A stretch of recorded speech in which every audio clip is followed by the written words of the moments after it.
7? Yes, it is. Okay. I'm going to call to order the Monday, October 8th meeting of the Albany Arts Committee. Our roll call, it says. Do I need to do roll call, Eva? Never done roll call. I'm going to figure you can tell who's here. So our first order of business then would be the approval of the minutes from the Monday, September 17th meeting. There are two people here who are at that meeting who might move to approve and those minutes if they so wish. I would move to approve the minutes for the meeting from September, whatever. 17th. 17th. Would you like to second that? Other person who's at the meeting? I'll second Peter? it. Okay, in favor? Aye. Opposed, abstaining, okay. Is there anyone here who would like to address the committee on any item that is not on the agenda tonight? There's not, okay. So staff and committee member announcements, let's have, Eva, you go first. Let's see, I just have two. I wanted to thank our fabulous judges for Dinner with Albany table decorating contest again. So thank you both, and Member Holland as well. And then just a quick reminder that the appreciation evening for our advisory board members is next Thursday. And that's all I have. Okay. Yeah, just a brief announcement that Peter and I were asked by city staff to meet with a resident who lives near the Albany Loop sculpture and does not like it. And that resident brought about 10 people to the meeting with him, something like that. So I'm sorry. it's not something we're going to discuss right now because it's not on our agenda, but I thought it would be good if members of this committee were aware that that meeting happened and we listened and offered what feedback we could on improving the process, and Isabel is trying to work with them on some other issues. And you can certainly reach out to Isabel and talk to her. Anyone on this committee is welcome to contact Isabel and ask her about this, I think, right, Eva? People can reach out to Isabel and ask her for more information. That's not a problem. Or me. Or you. I'll or Eva. field phone So calls. feel free to reach out to staff about this, and they can bring you up to date. Okay. And I know you had, Yes, and are you able to, I don't know my password, so, can we plug mine in? I have an announcement. Were you about to? I have a 3-minute video that I'd like to share as an announcement. Oh, mine's very brief. Can I? Okay, yes, go ahead. Yeah. So I met my friend Dave Beatty today, and he's a Berkeley resident, and apparently Berkeley is having a community-based disaster prep demo fair about how to take care of your community in case of an earthquake or fire comes sweeping down the hill. And Saturday, October 20th at Francis Albreer Community Center, San Pablo Park in Berkeley. He asked me to pass that along to people in Albany. And can I give you this? Just, could you let the city know that this is going on? He was hoping to have some people from Albany come too. That's all. Thank you. I'm going to try to pull up this URL real quick, if bear with us.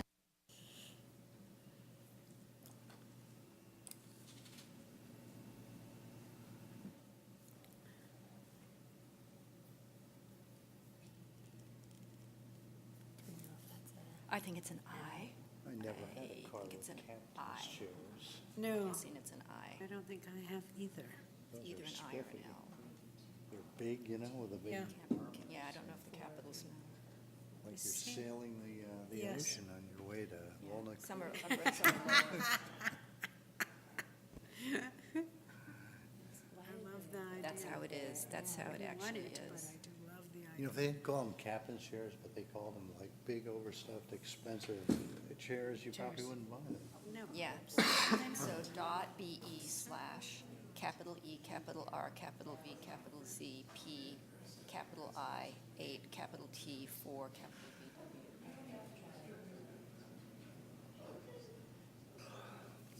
W. I did not make it to the opening yesterday. It wasn't an opening yesterday. Can we plug mine in? Because the opening is on Sunday. Could you Oh, it's search this YouTube coming? for I this? didn't miss it? You didn't miss it. It's private, so I don't know. So you don't need to apologize to me? I was a wasted apology. Wasted Put that in apology. the bank. I'll put that in the Yeah, bank. all right. You could make it the Use it Sunday. next week. Yes, I won't be there next week. That's but, right, Jenny's taking care of Jenny's it. taking It's, care it's, of an- it. it's, Out of about, town. it was of the past event, so is there a reason? Another idea, if we can't get it, is Susan, you could tell us what the video is, and we could all know to go look for it and Yeah, tell I'd us have to about it. email you. It's Yeah, yeah. private, so, yeah. So you could go through Eva and email us actually, yeah, or you can email us the link to it. I was really hoping that we could share it. Next time, send it before the Right, meeting, yeah. and then I'll have it all Yeah. ready to go when we push play. Yeah. Sorry about that. Yeah, okay, sorry for the delay. Anyway, on September 16th, Love the Bulb sponsored a Bulb Fest, dance festival, and we had a very large crowd, very enthusiastic, and we had 6 dance groups doing 7 performances all over the bulb, and we had participatory movement as well, and an installation at 2 spots by a sculptor, and it was really fun and amazing. And I'm sorry that I didn't properly send the video in advance, but I'd like to share it with you all. The video we made is one that we turned around rather quickly for a Zellerbart Community Arts grant proposal, because we're planning to do another version of this arts festival in May of next year. And this pilot dance festival just it was a good pilot. It showed that it's really going to work. Oh, that sounds great. So Eva will get that link out to us, and we can all watch that. Sounds like it's going to be good. All right. Is that any other announcements? Okay, so we'll move on to presentations. Community Development Department staff is going to update us on pending development applications.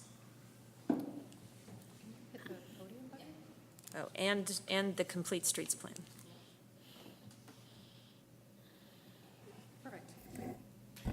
Good evening. My name is Ann Hirsch. I'm the planning manager in the Community Development Department. We come to you 1 to 2 times a year to give you updates on pending development applications, let you know what's in the pipeline and when you might be able to expect some public art applications based on those projects. So we're just going to give you a rundown of some recent applications that are pending review and would be subject to the public art ordinance. Right now, we are evaluating a proposal for 949 San Pablo Avenue, so it's across the street, just north of the Kelly Moore Paint Shop. Right now, it looks like it's going to be a mixed-use building. We are awaiting some further developed plans, but it has gone to Planning and Zoning Commission once. It is subject to the Art and Public Places ordinance. We would expect, given the constraints of this property, that they would pay the fee. So that would put some additional money into the reserves. So this is a story song, and It's all right. There is also a townhouse project proposed for Portland and Canes. This is behind the Ayosin restaurant, what was Sizzler just a few years ago. This project kind of surfaced in 2015. It's gone through a couple different architects, and now it's back for, I believe it's the 3rd iteration, and we expect this to proceed fairly soon. And this is another one that would be subject to the ordinance, but most likely would pay the fee as part of their obligation to fulfill the ordinance. This next one you may have heard something about. We are right now in an exclusive negotiating agreement with Satellite Affordable Housing Associates. They are an affordable housing developer based in Berkeley. They do projects all over the region. This would be a ground-up multifamily construction at Cleveland and Washington. The site's about 1.1 acres. Right now we're in the very early stages with them in terms of kind of figuring out density and a whole host of other details associated with this. We don't know for certain whether they would pay the fee. We suspect they would probably want to incorporate the art on site, both for their residents and for the broader community. So this is something that is kind of an ongoing thing, and will also be kind of further fleshed out as we go through negotiations with them on the property.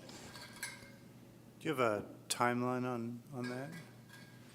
So we just got the ENA executed in September. So my best guess is this is probably going to be a 2-year process.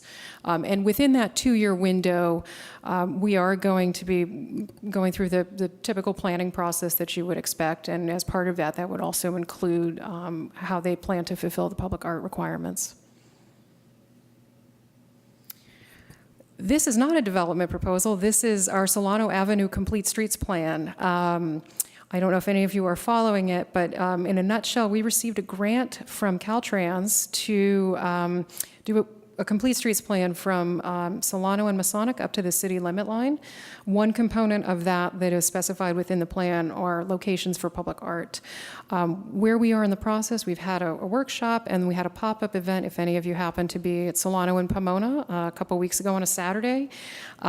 We had our display boards, including these images I'm about to show you, at Flowerland. And these are our perspective drawings. Of course, things can change, but the idea was to kind of identify potential locations for public art. And in this image at Solano and Santa Fe, looking east, you can see that the urban designers have simulated a mural to go on the building that was at one point in time Supercuts. This is a potential idea at Key Route and Solano that would potentially result in some road reconfiguration, but could create a pocket park. In this, you'll see both a playground and public art in the form of a mural on the dry cleaners building. And then this is the intersection at Solano and Tacoma. So if you drive there now, it's a very wide, very massive amount of pavement. The idea is that the street would be narrowed and there would be a public seating and plaza area with kind of a public art component to be determined, but it would create a location for future public art installation.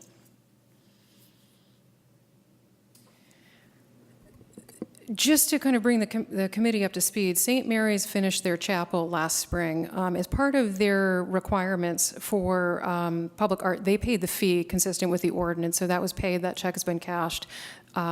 We have those funds to fulfill their public art requirement. However, when we went out there to do the final, they did elect to incorporate art as part of the project on their own, independent of the city's process that we just wanted to highlight. They worked with I believe the gentleman is a professor of art at Portland State, and they commissioned him to do this installation as part of the chapel. Again, it's not part of the city's requirement. This was voluntary on their part as they did pay the fee.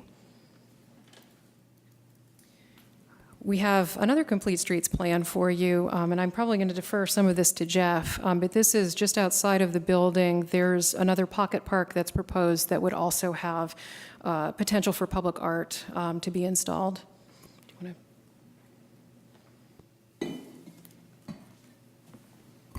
We're kind of a team approach to your presentation this evening. So my name's Jeff Bond. I'm the Community Development Director. And this is an existing condition that just right out here. It's that merge when you're on Buchanan, you're merging onto Marin, and you can't see the cars coming over your shoulder. We want to fix that from a safety perspective.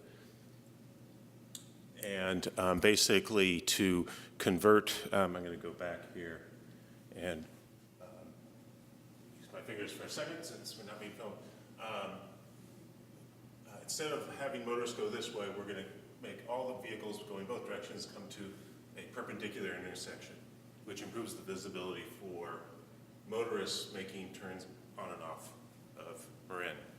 It also has the benefit of creating an opportunity for a pocket park where right now, if you're driving along here on Buchanan, we don't need that anymore. Mm-hmm. And so there have been various sketches that as part of the design team, there is a landscape architecture firm, WRT, that's involved. They've drawn up a few things. We haven't asked them to do any public art elements to it, but it would be the obvious place for an installation of some sort. Right now, we're working through some technical issues with Caltrans on other elements of the project. It's a fairly substantial project. It's not funded, so it's not going to happen for a couple of years, but we have money to do the design work right now. So we're designing improvements to pedestrian crossings on San Pablo from from Washington north all the way to Brighton. So there's a half a dozen very scary pedestrian crossings there, and we're trying to improve most of those. And then this is another component to the project. And then finally, there would be what we call a hawk signal, which is kind of like what we have over here at Monroe now at Dartmouth, on Buchanan at Taylor. So if you're trying to get to Ocean View Park, there would be a better way to get across the street there. So anyhow, this is just a preview of a location that we will be bringing to you in the future for you to consider some recommendations for an art installation. And I think with that covers the main highlights of what we have going on right now. It's going to be kind of a busy 2019 for us. I think we'll be back to visit with you on hopefully all of these things, but at least several of them I think we're pretty confident are going to roll forward in the next 12 months or so. So, Jeff, are there rumblings of additional development that, haven't reached this stage yet, or is everything picking up and we can expect more in the next year or so? Well, there's one rumor we can kill. For a while, there was some discussions about, there's a piece of property on the west side of Albany Hill, just south of the high-rise condos along Pierce Street. And if you go along Pierce Street, you probably think it's part of the public park, but it's actually privately owned property. It's 11 acres. It goes up the slope towards the top of Albany Hill. There was a very preliminary concept. No one made any applications to the city, but there was some preliminary discussions about the idea of a residential development there. It is privately owned. It is residentially zoned. It would be allowed, and it has been residentially zoned for decades. There was a public opinion survey that was started that was mislabeled and was very confusing to people, and it caused a bit of a kerfuffle for at least on Nextdoor and maybe a few other places where people got very confused about what the message the developer was trying to send in this public opinion survey. So the whole thing blew up and they went away. So we don't have any activity on that piece of property right now. Other than that, we don't have any major proposals beyond what we've shown you this evening that we would expect to get any traction in 2019. Okay, thank you. Any other questions? Anybody? Yeah. Or is this the time to give any feedback, or? On this You may presentation? also want to invite public comment. I don't know if members of the public would want to ask comment or Sure, ask that's us true. Is there questions as anybody who wants to comment on the presentation or ask any questions? Any questions or comments from the committee then? Yeah, just one thing that I'd encourage you to talk with designers of all these spots in terms of public art is to think of the horizontal and the ground plane. A lot of these images were of vertical things, and at a pocket park like this, a lot of times when people say public art, they think of a sculpture or something kind of plopped down. And I think that there are opportunities for using really beautiful, high-quality pavements in the way that they are used in Italy and many places, and that kind of art, it doesn't block sight lines, it's safer at a place like this, and it also just kind of, I think, improves the public realm by giving a sense of quality to the space, and I think it's also easier to come up with designs, like in front of the Albany Twin, that are pleasing to a lot of people and speak to quality, I think. And kind of literal-minded images of SOLANO, I think I just want to say in advance I don't like those. So That was just kind of a conceptual visualization of something. That's not necessarily an art proposal that's going to come to you. Of course, but just to kind of steer the ideas in the direction of kind of urban design, maybe I think is a good place for some of the art funds. Anybody else? Well, thank you guys very much. Okay. Thank you. Okay, next on our agenda is a presentation on the Creek Art Project. And unfortunately, I don't think the artist is here. Okay. Yeah. So we can do the same. We can postpone it till the end in case he does show. Oh, you are, Frank. Hi, I'm sorry. We haven't met in person. Good. Welcome. Excuse me, Eva, can you tell me the password for the Albany City Hall guest? Yes, it's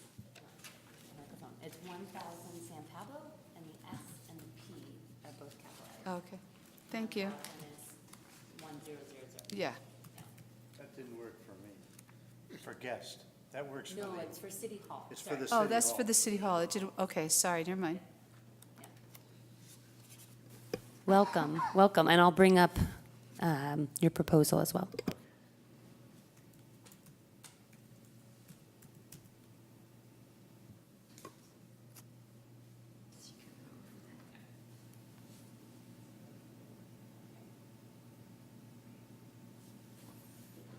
Oh, wait, that's the right one? Okay, so I'm not sure exactly what I'm doing, but I guess I'm going to update you onto what we're doing here. Can you speak into the microphone? Yeah, so the original proposal was to demarcate the three spots where the creeks run underneath the Albany pathway. And as we got into the project, there were certain things that we had to adjust when it came to the details of the actual installation. So one of them was putting the bronze into the asphalt. So right away we realized that putting bronze into asphalt would mean that people would probably pry it up out of the asphalt because it's sort of a soft material. So then we had to talk about putting it into a concrete block. So then the diagram shows you then basically the anchoring of the bronze into the concrete block, and then one of the locations along the Albany freeway walkway that it was going to be installed. And so that's still there, and there's two other ones. And we altered the design just a little bit so that some of the initial parts of the design was to put leaves and animals that were part of the environment in the area. But what we found would be the same issue, that if we put those in asphalt, people would basically pry them up. So we'd have to bury those into a concrete anchor also. So that involves more structural details than we had initially planned for. So so this one gives you a sense. We said to build it and to construct it is sort of like this, and then the way the specs lay out in terms of about 4 inches and then about 3 feet by 6 feet panel of concrete, and it would be done in layers. So what we finally thought was that one of the ways to do it would be to cut into the asphalt and then level it out and then pour different layers of concrete, so a bed level of concrete, and then embed the bronze with anchors, and then pour a second layer level, and then a final level, which could be, which we do visualize to be in color, but there's different ways of doing that, to either colorize the concrete or to put like a terrazzo crushed material on the top that basically is concrete, but it has a colorized texture to it. And then the final stage would be to grind that off or to sandblast it off, and then it would have a rough texture so that it would be non-skid surface. So that's our plan. What transpired during the year that we talked about this is that it's our Studio 3, so there's 3 people that were involved, and the third person had health issues over the year, and he basically was the owner of a foundry that would cast the bronze, and also he had a crew that would install it. So now he is no longer able to do anything like that, and retired and moved out of the area. So what that does to us is that it leaves just the 2 of us,